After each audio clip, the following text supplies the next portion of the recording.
नमस्कार, सुबह 9 बजे की खबरों में आप सभी का स्वागत है। मैं हूं नीलू। करते हैं खबरों की शुरुआत। तो शुक्रवार को जुमे की बाद कई जिलों में बवाल की तस्वीरें सामने आई। कानपुर हिंसा के बाद पूरे प्रदेश में अलर्ट के बावजूद उपद्रवियों ने जमकर बवाल किया। अब मामले में पुलिस ताबड़तोड़ एक्शन ले रही है। हिंसा और उपद्रव को लेकर सीएम योगी ने कड़ी कार्रवाई करने के निर्देश दिए हैं। अफसरों के साथ हुई हाई लेवल मीटिंग में सीएम ने साफ किया कि उपद्रव करने वालों को जल्द से जल्द गिरफ्तार किया जाए और कानून के हिसाब से एक्शन लिया जाए। अलग अलग शहरों में उत्पाद मचाने वालों के खिलाफ एनएसए और गैंगस्टर एक्ट में कार्रवाई करने की तैयारी भी चल रही है। यहां तक कि आरोपियों के खिलाफ बुलडोजर भी चलाया जा सकता है। तो कल जिस तरह से जुमे की नमाज के बाद अलग अलग शहरों में अलग अलग जिलों में उत्पाद देखने को मिला, इसके बाद अब सीएम योगी भी सख्त दिखाई दे रहे हैं और इस पूरे मामले में एक्शन की बात कह रहे हैं।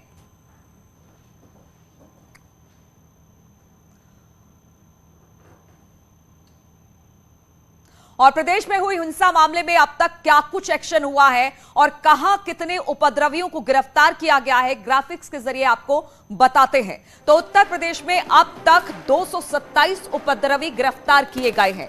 इसके अलावा अगर बात की जाए तो अब तक प्रयागराज में 68 उपद्रवी गिरफ्तार किए गए हैं। वहीं सहारनपुर में 48 उपद्रवी गिरफ्तार किए गए हैं। बात करें हाथरस में तो यहां पर भी 50 उपद्रवी गिरफ्तार अब तक किए जा चुके हैं। इसके अलावा अंबेडकर नगर में 28 आरोपी गिरफ्तार किए जा चुके हैं। तो अलग अलग जगहों से किस तरह से गिरफ्तारी हुई है वो हम आपको बता रहे हैं। मुरादाबाद में 25 उपद्रवी अब तक गिरफ्तार किए जा चुके हैं, क्योंकि कल हमने देखा था कि किस तरह से अलग अलग जगहों पर लोग इकट्ठा हुए थे और उपद्रव किया था। फिरोजाबाद में 8 आरोपी इस वक्त पुलिस की गिरफ्त में है, जिससे पुलिस पूछताछ कर रही है।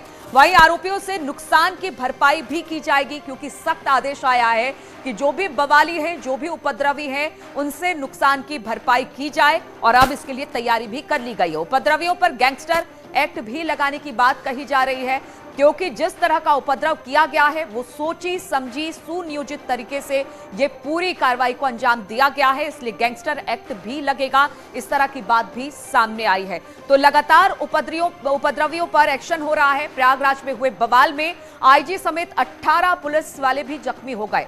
एडीजी की गाड़ी में भी नुकसान पहुंचा है, पथराव किया गया। पीएससी की गाड़ी समेत 7 वाहनों को फूंक दिया गया। मामले को लेकर कार्यवाहक डीजीपी और एडीजी लॉ एंड ऑर्डर ने साफ किया कि नुकसान की भरपाई उपद्रवियों से होगी और गैंगस्टर एक्ट के तहत इन पर कार्रवाई भी की जाएगी। जनपदों में कुछ लोगों ने प्रयास किया शांति भंग करने का। ऐसे लोगों को चिन्हित करके उनके खिलाफ कड़ी कार्रवाई की जाएगी। जिन्होंने आगजनी तोड़फोड़ करने का प्रयास किया है उनको चिन्हित करके उनके गैंगस्टर एक्ट के तहत कार्रवाई की जाएगी और उनसे इसकी पूरी भरपाई की जाएगी। इस जो संपत्ति उन्होंने नुकसान किया है उसकी वसूली की जाएगी उनसे और कड़ी से कड़ी धाराओं में उनके खिलाफ कार्रवाई की जाएगी।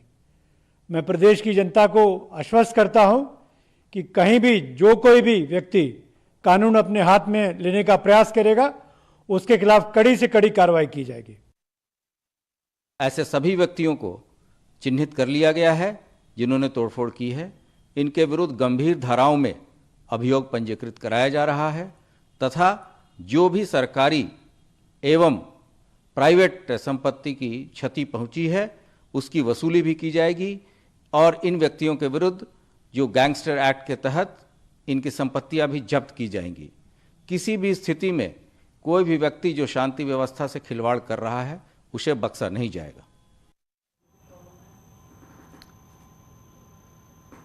तो जिस तरह से प्रदेश भर में अलग अलग जिलों में बवाल किया गया, उसके बाद अब सख्त कार्रवाई की बात की जा रही है। लेकिन ये क्यों हुआ, इसी पर बातचीत करने के लिए हमारे साथ तमाम मेहमान भी जुड़ गए हैं। सूर्या मैथिली, नेता बीजेपी, इस वक्त हमारे साथ चर्चा में जुड़े हैं। सैयद नजीम अली, एआईएमआईएम समर्थक हैं, वो भी हमारे साथ इस चर्चा में जुड़ेंगे। अभिषेक वाजपेयी, नेता एसपी, वो भी हमारे साथ चर्चा में रहेंगे और उपेंद्र द्विवेदी हमारे साथ प्रयागराज से मौजूद रहेंगे, मेरे सहयोगी। सबसे पहले उपेंद्र के पास चलते हैं, उसके बाद चर्चा की शुरुआत करते हैं। उपेंद्र, सबसे पहले तो ये बताइए कि जिस तरह से कल प्रयागराज में हिंसा हुई, लगातार अब एक्शन में पुलिस दिखाई दे रही है, पुलिस प्रशासन हो या स्थानीय प्रशासन हो, अब किस तरह से अब तक इस पूरे मामले में कार्रवाई की गई है और किस तरह से एहतियात बरती जा रही है?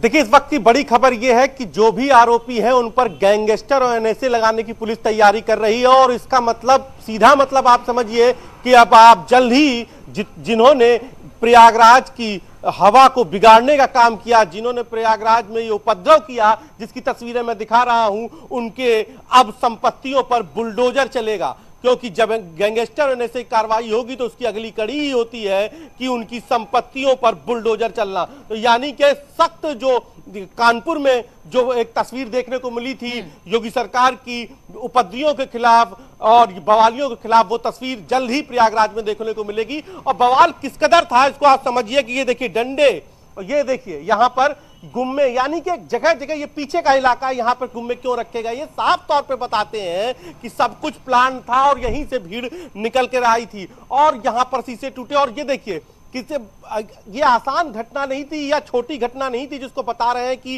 वो अचानक हो गई, यूं ही हो गई, कुछ लड़के आए, कुछ गुमराह लड़के आए, उन्होंने घटना को अंजाम दे दिया। ऐसा नहीं था, क्योंकि तस्वीर इन सब को नकारती है। ये तस्वीर देखिए जो मैं आपको घरों की दिखा रहा हूं, जो वही इलाका है जहां पर भीड़ इकट्ठा हुई थी और पुलिस पर जिन्होंने पत्थर बरसाए थे। शीशे टूटे हैं, यानी कि ऊंचाई पर इतने पत्थर चले हैं कि शीशे टूटे हैं। तो ये साफ तौर पर है कि उपद्रव बड़ा था, प्री प्लान था, और अब पुलिस भी उसके लिए बिल्कुल उपद्रव बड़ा था, प्री प्लान था। और किस तरह से लोग जुमे की नमाज के लिए पहुंचे थे, लेकिन पूरी तैयारी के साथ पहुंचे थे कि यहां पर कुछ ना कुछ ऐसा करना है जिससे माहौल खराब हो।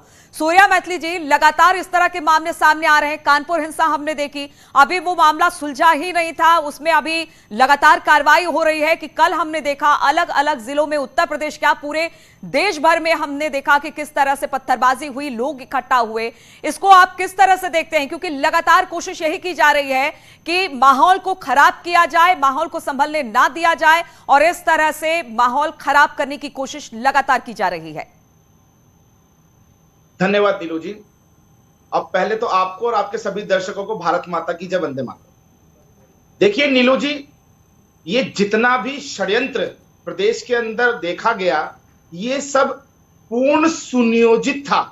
आप देखिए, एकदम से कहीं हजारों पत्थर नहीं आ जाएंगे, एकदम से पेट्रोल बम तैयार नहीं किए जा सकेंगे, एकदम से गोलियां नहीं चलाई जा सकेंगी, असले पहले से इकट्ठे थे।